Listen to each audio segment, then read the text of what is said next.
Seven Directions is really a wisdom school, because although it's largely a breathwork training and it relates specifically to breathwork, the way that I see my work and my life, in fact, is a ceremony. It's a living prayer.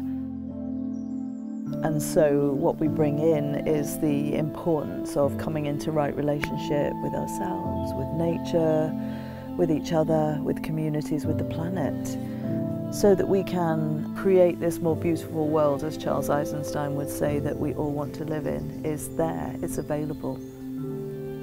And I love creating ceremony and I love creating ritual, because I think they're the things that we are so lacking, rites of passage, in our culture.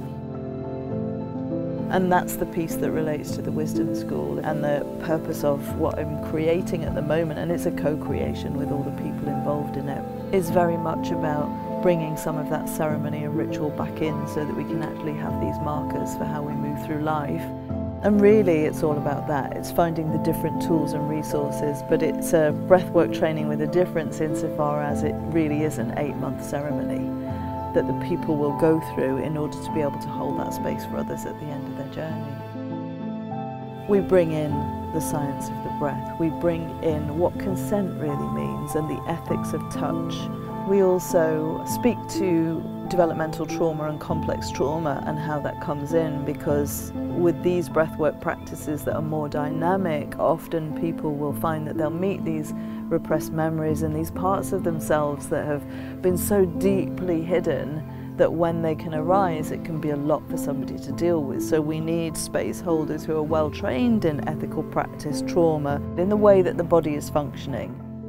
We also place quite a lot of importance on understanding functional breathing, because on a day-to-day basis we want people to be breathing in ways that are healthy and natural through the nose, and learning how to regulate the nervous system, learning how to come out of contraction and back into connection. Because the more connection that we have in the world, the more we are able to take responsibility for ourselves, the more we're able to actually accept and meet another person exactly where they are, the more healing happens.